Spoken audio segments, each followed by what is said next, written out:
Okay, so as the clock sort of ticks round to 1:30, welcome everyone who's joined recently. We've got an exciting afternoon of education ahead of us, which you should be able to see as the front slide. We're kicking off with a reminder of the climate emergency and the efforts that we're making in Tower Hamlets and the importance that everyone in Tower Hamlets is attaching to the climate emergency. Over and above, of course, we're all preoccupied with COVID, but we all feel, I'm sure, that the climate emergency is probably a more important emergency in the long term. I'm going to ask Chris Banks, the Chief Exec of the Care Group, to say a few words, and then Emma is going to introduce the panel. It's a great privilege to have Terry Kemple from the RCGP with us today, and representatives from BARTS and the climate scholars from the local RCGP as well. So over to you, Chris, and we'll take it from there. Okay, thanks, Phil. Good afternoon, everyone. I'm Chris Banks, Chief Executive of the GP Care Group, and I'm only just going to say a few words because of far better informed people than me speaking shortly. But I guess I just wanted to say that at the start of this year, 2020, Emma and Phil approached me and said, would the Care Group consider declaring a climate emergency? I hadn't thought about that, but we got into a conversation and decided that we would. And the board of Care Group declared a climate emergency. I think it was in January, and the CCG were about to, when the climate emergency got taken over a bit somewhat by the COVID emergency. And so we're currently, as we know, in the throes of a potentially second wave of the pandemic, and we're almost certainly going into an economic crisis.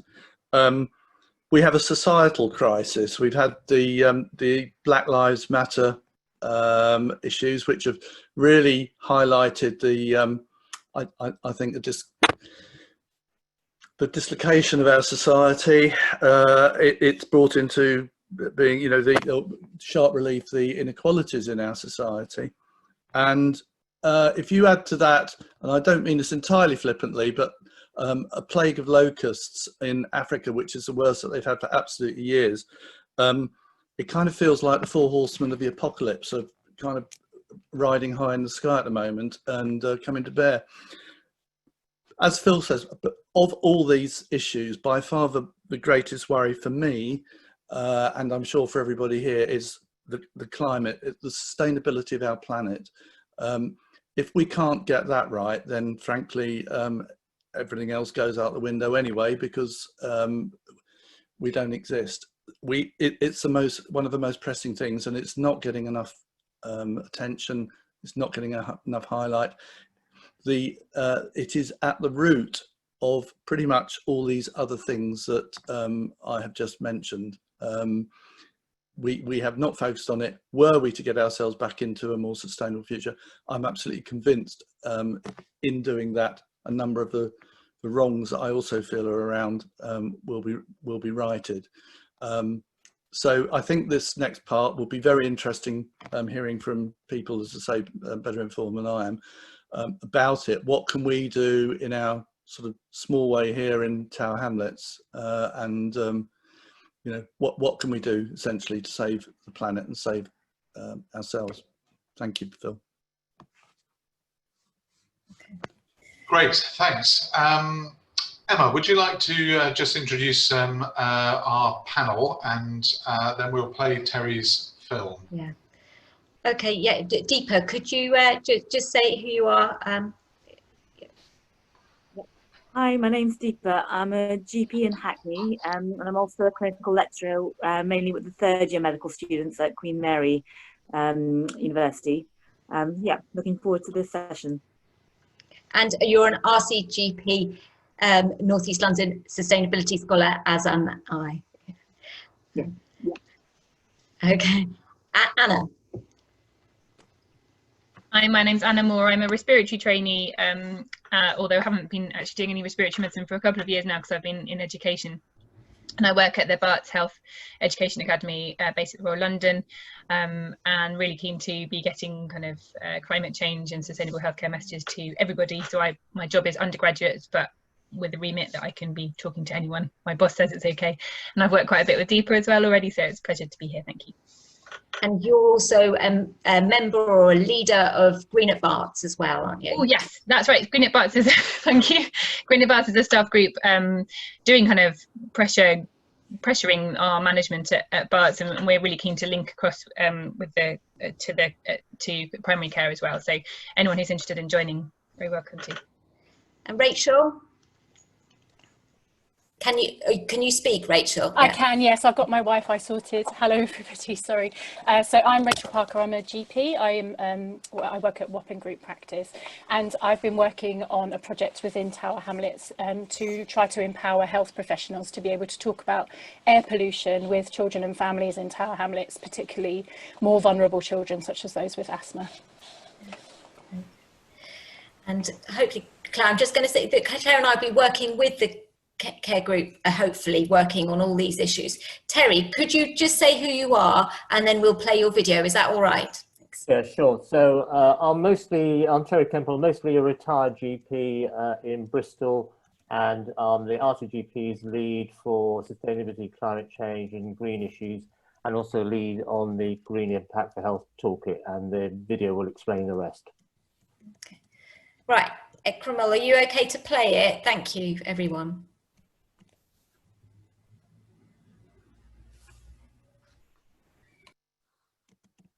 I'm Terry Kemple, and I'm going to talk about sustainability, climate change and green issues.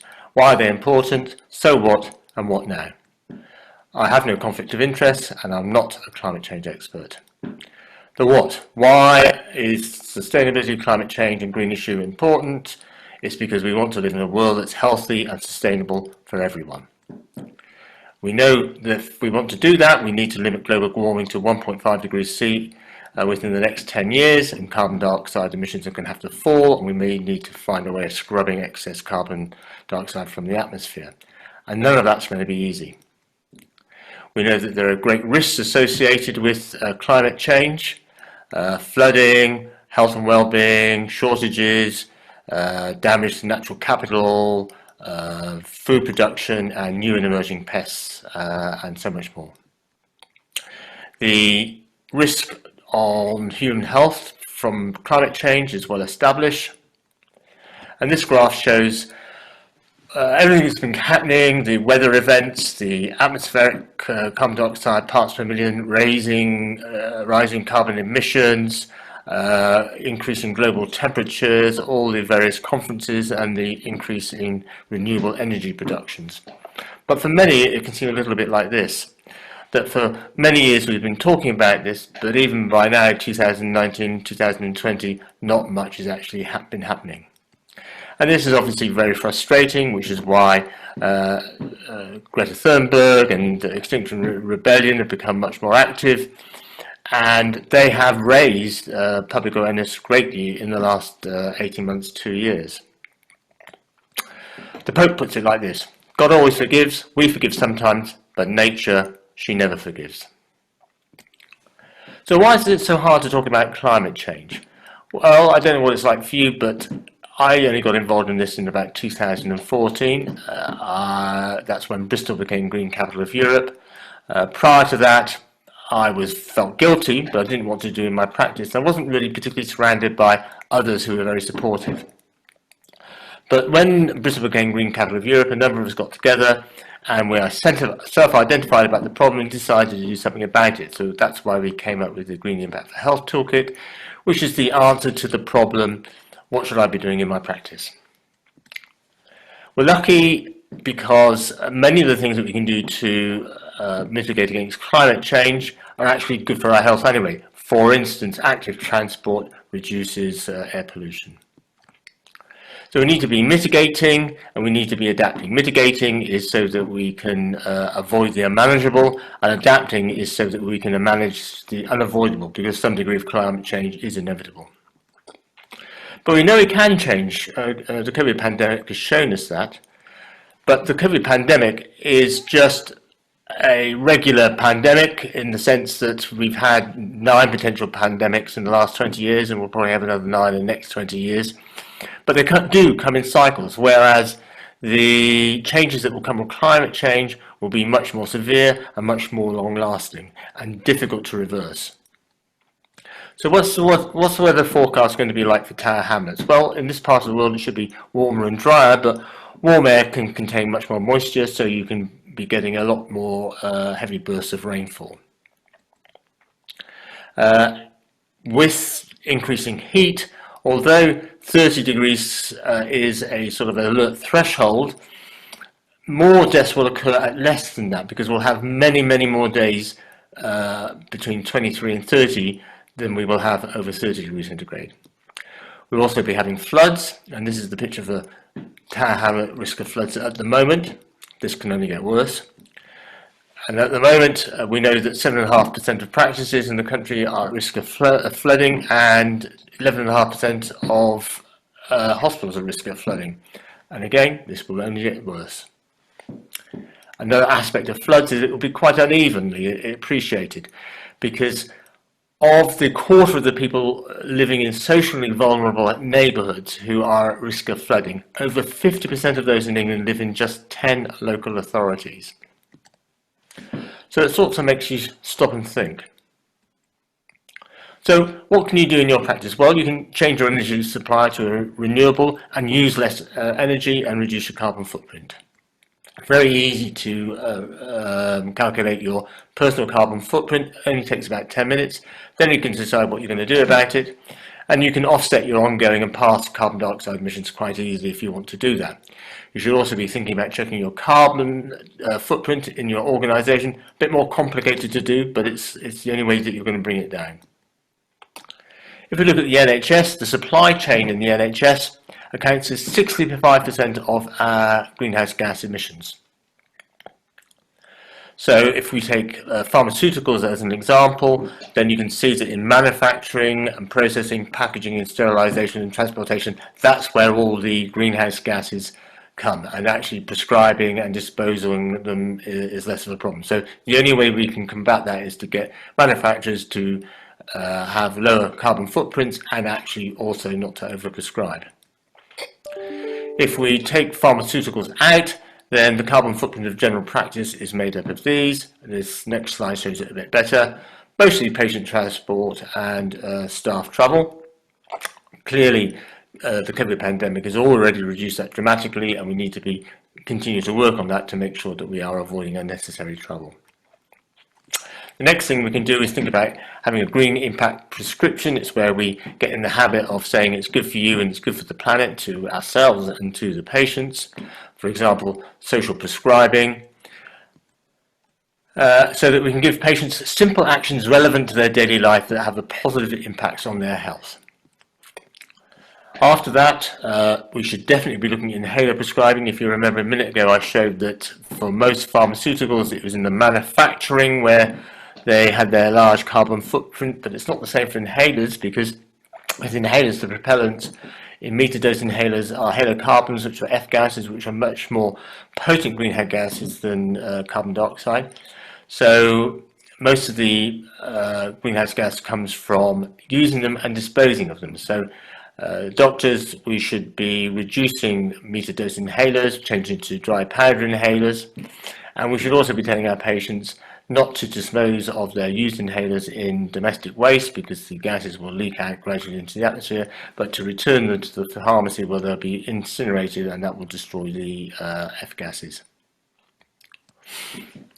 We should also be thinking about healthier eating. Easier said than done, but food production and consumption represent about 20% of our emissions. So we need to change the way that we both produce and consume food. That's very difficult with our patients, because we know that nature, nurture and necessity rule the day. But we do need to reduce our food wastage by 50% and red meat consumption by 50% to stay within sustainable environmental limits. A good place to start with diet is looking at the NHS Eat Well Do Guide. Now, if you've done all those, you can start to look at the Green Impact for Health Toolkit. There's over 100 more practical actions you can take there to improve the health of patients and the planet. We've been started this in 2014 when Bristol was Green Capital of Europe, and it's gradually been growing. Got a little bit stalled this year because of the COVID pandemic. We were getting much more interest from CCGs, health boards and primary care networks.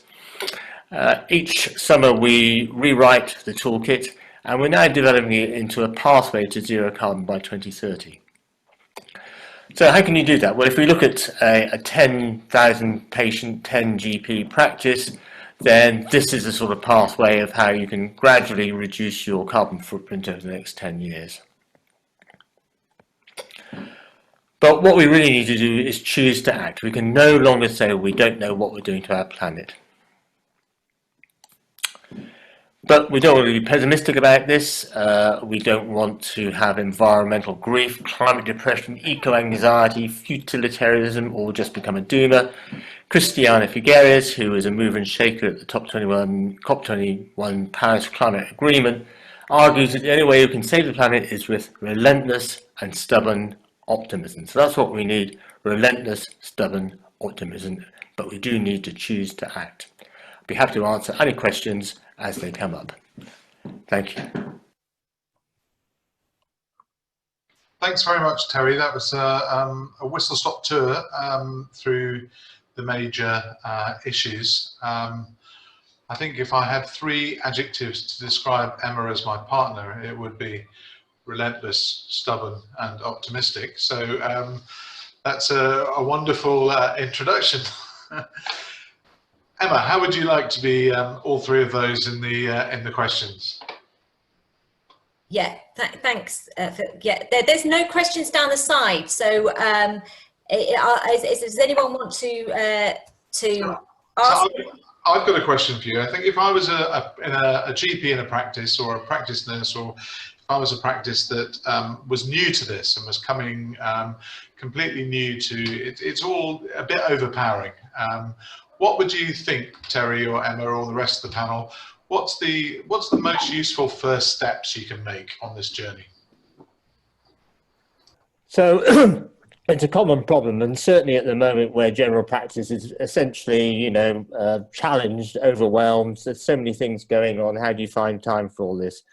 So the most important thing really is to form a consensus. And my experience is that if you scratch the surface in most practices, you'll find that there's quite a few people who are actually very concerned about this and feel quite guilty about what they're doing. Anybody with children, is worried for their futures.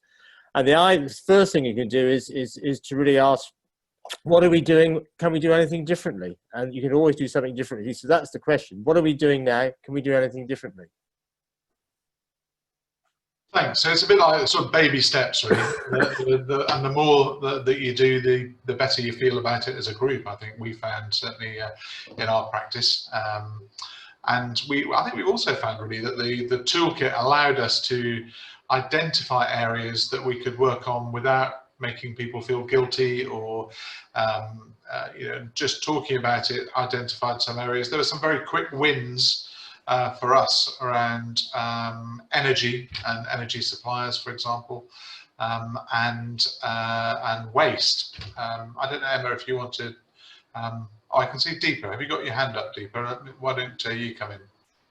Yeah, I think one of the things I also wanted to say is that I think when you're starting to think about it, and it can be quite a lonely topic to sometimes think about, because traditionally climate has not been something that health professionals have learned about in their education or talk about with their colleagues.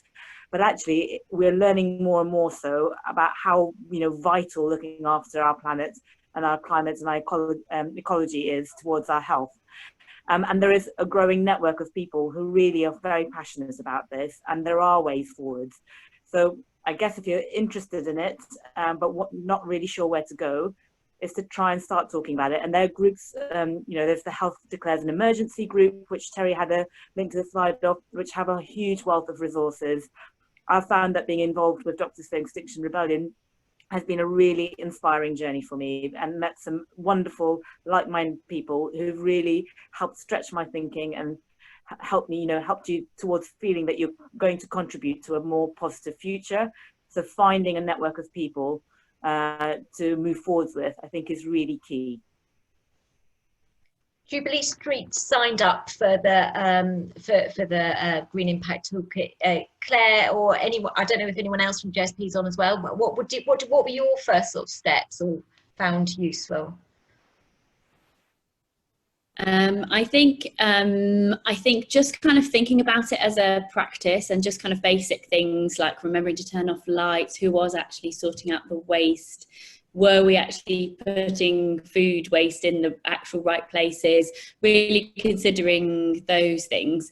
Yeah, and it's just making people more aware of it. Some people it's on their radar all the time, but lots of people it's not on their radar all the time. So just kind of raising awareness in the practice was really helpful. Vivi, you've got a question for Terry. Hi Terry, I'm so pleased to see you here, and everybody, this is so important. Okay, my question is this, is that I think that there are different movements emerging, and I'm particularly concerned about the whole social disadvantage, deprivation, addressing social inequalities, and sometimes these narratives seem quite separate, and so the concept of climate justice feels like the way in which we need to frame this. I don't know, I would appreciate your thoughts on, I mean, framing is really important. I mean, the whole discussion around whether it's an emergency or not, I mean, these start to shape how we think. So I think that, again, because we in our patch, and I'm speaking with my faculty provost hat on, Northeast London, areas of high social disadvantage, high levels of pollution, but how do we start to articulate a movement that brings us all together? Thanks. Well, I think there are various other groups, particularly the Deep End Project, that are particularly looking at deprivation. And when you start looking at any of these inequalities in health, you find that there's naturally a convergence about things that you can agree with. I mean, for instance, there was a debate recently about lifestyle, and lifestyle is it's now gone a little bit out of fashion because you can't really have lifestyle if you don't have any choice. I think what we're finding is that each of these groups with a specific cause are gradually converging and finding things that they can all agree on, and that's like a process. It's very difficult. I mean, I've certainly always find with all the green impact type stuff and the green issues is that you can't think about everything. You can just do a few things well rather than everything badly. So I'm just concentrating on that side of things. I'm well aware of the others, well aware of the convergence, but you just can't do all of those things at the same time. You just have to do one or two things well and depend on other people to do their bits well, and eventually you'll converge. Mike puts it quite nicely in the sense it's a bit like religion, in the sense that if you look at any of the great religions or any of these great causes, it's a bit like somebody climbing up the side of the mountain, and the view you get is just from your side of the mountain. But if you can get to the top, the view is the same for everybody. And I think it's with all these things. If we actually get to the top and we have optimal planetary health, everything will look the same, and we'll know exactly what to do. But you know, we're quite a long way from that yet. Thanks, Terry. I'm not seeing a forest of hands coming up. There must surely be some more questions. While we wait, does Rachel want to talk about her work? She could introduce that to to everyone. Okay. Okay, Rachel, a couple of minutes from you. Great, thank you. Would I be able to share my screen? Is that okay? You should be, Rachel. Should be able to, okay. If you can't let me know, I'll make you comment. No worries. So just, can you see that? Yeah. Everybody? So the projects that I've been working on, and we found that we're getting reasonable engagement from families with this, and I think it is quite helpful in a sense that it's sort of contained in this, this package where we're looking at air pollution, which is sort of unarguably a massive problem for children and families in Tower Hamlets, in the sense that huge numbers of children are having to travel to school every day, and a lot of the schools are actually in areas of unacceptable air quality. society. So we found that sort of addressing an aspect of climate change through air pollution is quite a good in order to try and get the whole practice, but also families and children thinking about how they can reduce their own exposure to air pollution. And part of that is actually reducing how much air pollution you're creating yourself.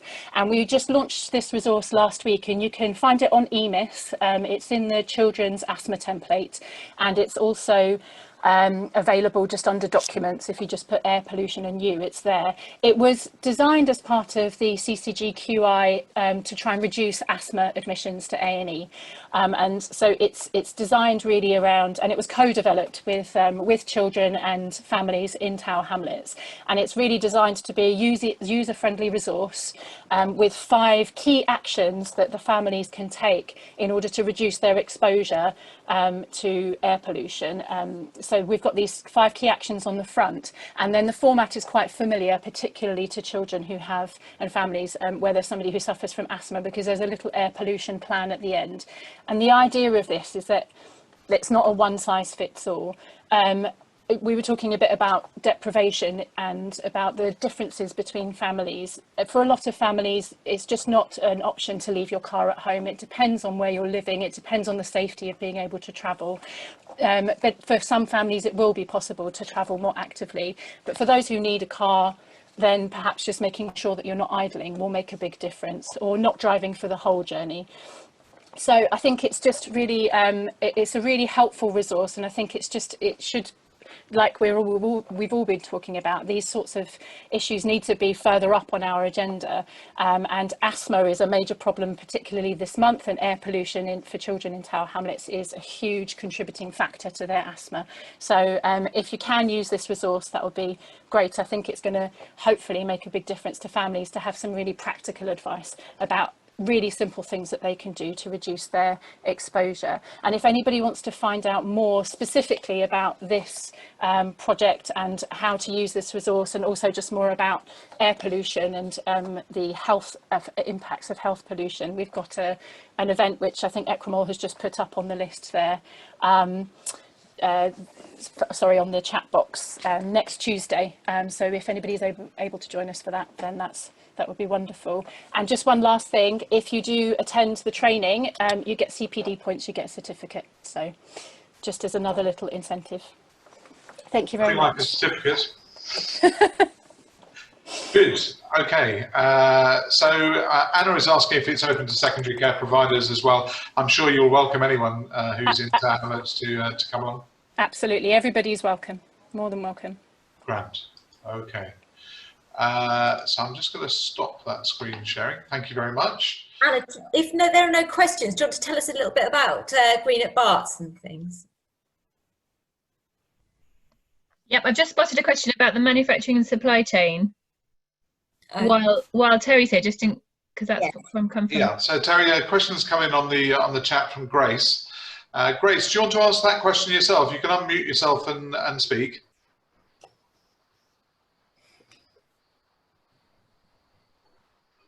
If you can't, don't worry, I'll do it for you. Yeah, I can read the question. Yeah. So the question is, with the manufacturing and supply chain being huge contributors to overall emissions, do you have any suggestions about how we can help in terms of putting pressure on the companies to be more sustainable? And you're probably all aware that the NHS England has been doing a sort of consultation on greening the NHS, and the first interim report should come out within the next sort of 28 days.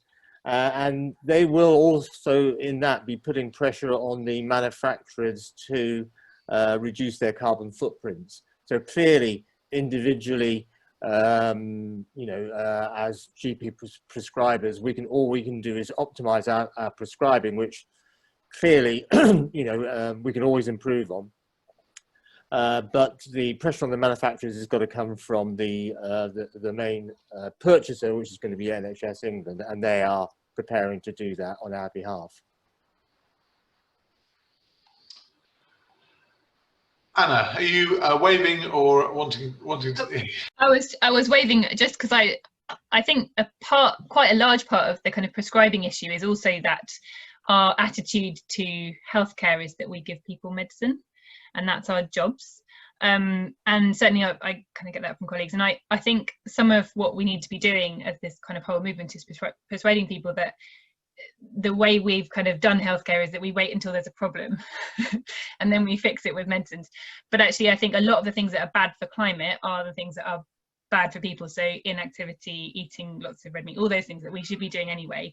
And so part of what we have to do, we can't solve it by making the manufacturers be more sustainable, because there will be a limit to that. You can't do things in the carbon, you can't make things in a carbon neutral way.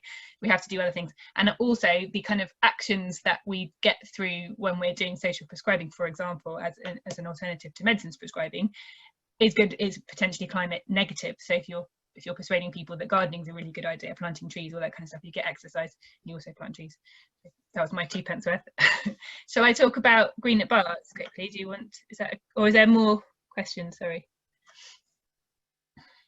Yeah, if you can do that for a little bit, and then Deepa, I think, wants to come back, and Rosanna has put a recommendation of a podcast in the chat which is called Mothers of Intervention, which gives a thorough view of climate injustice and how feminist solutions are often the best way of mitigating effects of climate change. So that's something I'm sure that we'll be having a listen to. So Anna, do you want to tell us a little bit about Green for Barts? I'm sure you're going to tell us all about how you're going to sort out the respiratory department to change all their inhalers.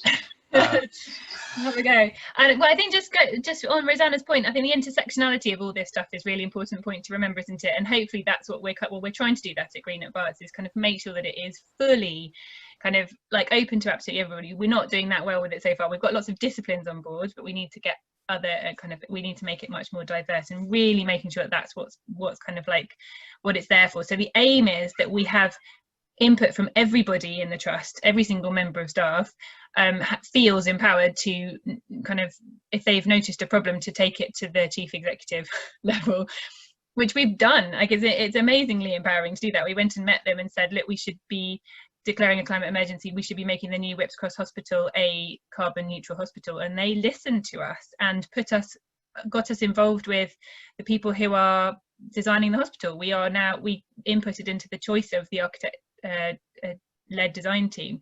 So it's a really kind of like exciting thing, and it can be done in practices as well, but also very happy for you to join us. And we feel very strongly that it's important to be, as I said, across the to the community as well, bringing everybody in and kind of like really networking through the whole thing so that we get that kind of climate idea. So a large part of it is education, which I'm kind of working on, but also we're kind of doing it at different levels. Does that help? I'm not describing it very well. No, that's perfect, thanks. You're getting a thumbs up from Emma, so that's Great. a good sign. Deepa, you'd like to come in next. Yeah, I was just going to say that I think as a GP, I've often in the past thought that actually your relationship is with your individual patients, and it does feel like a big step sometimes to start bringing up things like air pollution and the ways that you're traveling and where you walk with patients. But we increasingly know that actually that is really vital and important, as that asthma action plan showed us. But what I also wanted to say is that I think many of us don't necessarily realise the power and the agency that we have as health professionals, that if we're talking about the factors that affect our health that we feel are really important, society does take note of that, governments take note of that, healthcare providers take note of that. And so if we as healthcare professionals are talking about air pollution or other factors that we feel are really negatively affecting the health of our patients, that's also demanding for the fact that we can't have manufacturers that have, very poor ungreen credentials. It's not okay to have roads with illegal levels of air pollution as we do in Tower Hamlets with many of our main roads. And it's really important that we start talking about these things because they really affect the health of our patients. And if we're not talking about that, we're doing a real disservice to our individual patients. Thanks, Deepa. So Lily, you're asking the care group to lead upwards and influence commissioners. So I think Chris has fallen off the call, but as a care group board member, I will make sure that at the next care group board meeting, I will commit to asking that to go forward as part of the commitment that the care group has to the climate emergency. So I will take that forward personally. Anything else on the chat that I'm missing out, or is there anyone else that that is wanting to ask a question? We've got about 3 or 4 minutes left. So in the absence of that, Emma, do you want to sum up a little bit, or is there anything that else that you'd like to say, or anything else that anyone from the panel, Terry, Lily, Anna, Deepa, Claire, Chris, Terry, you've got your finger up. Yeah, so I mean, my experience talk to people is that, you know, when you go around different practices, then people do feel overwhelmed by the size of the problem, and when you feel overwhelmed, you just feel it's difficult to do anything. So the answer to that is to find something that you can do, and I think you know, following on from the previous things, then the sort of whole concept of, you know, let's have a green impact prescription. What is good for you and what is good for the planet? Because there is a big overlap, and if we can just do more of that and less of the other, then that would be helpful.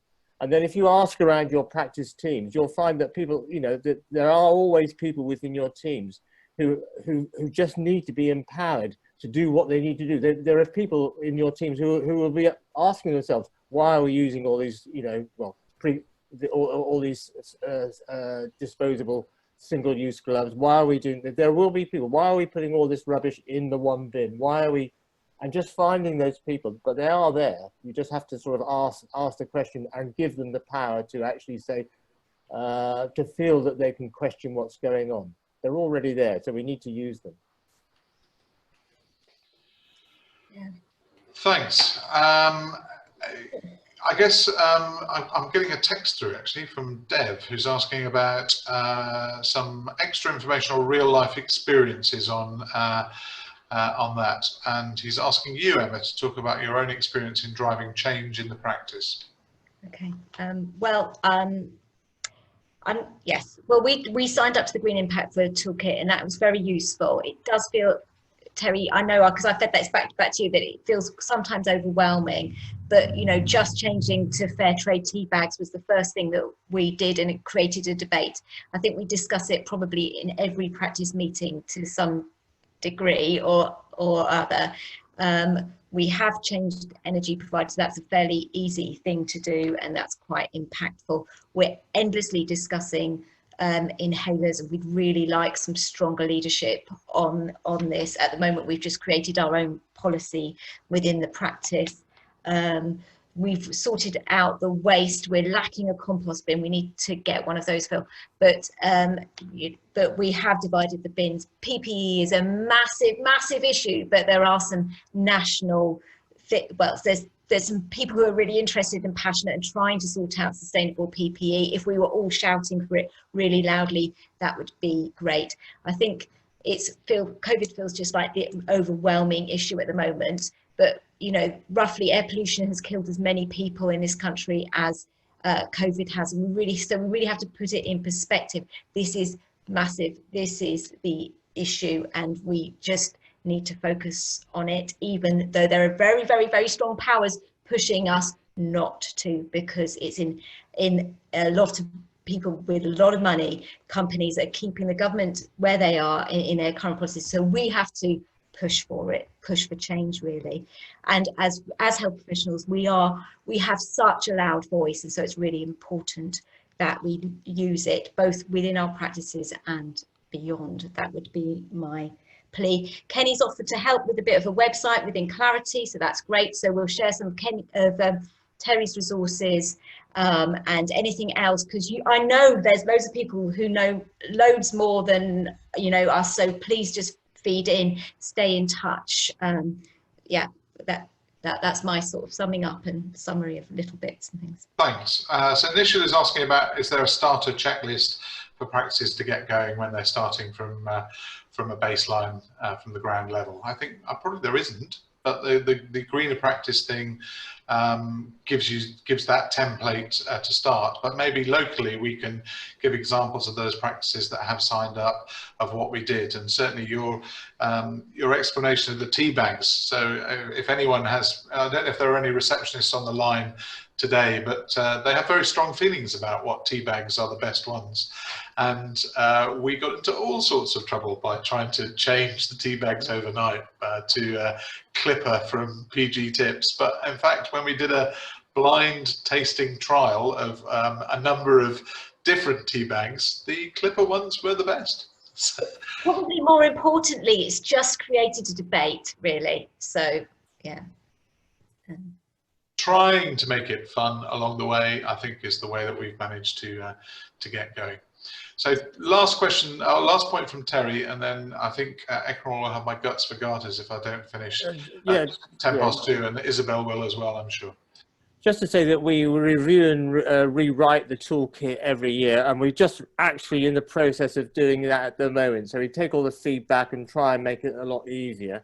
So just this week, the website is being rewritten, the criteria is being done, and we'll be launching the new website and toolkit on the 1st of October.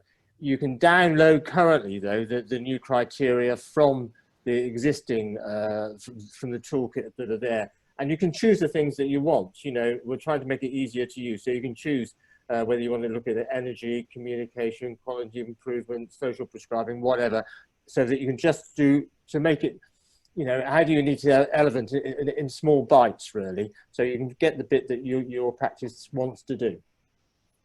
Great, that's wonderful. And at 2:10, bang on the button, I think we can pause there.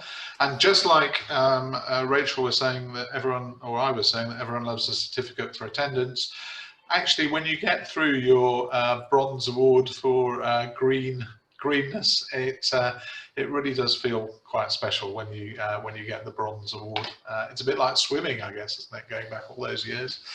But thank you very much, Terry, for all the work from the RCGP, and thank you very much, Emma, Deepa, Anna, Rachel, and Claire for all the work, and Lily, who I can't see anymore, but for all the work that you're doing locally and nationally. Thanks a lot. So.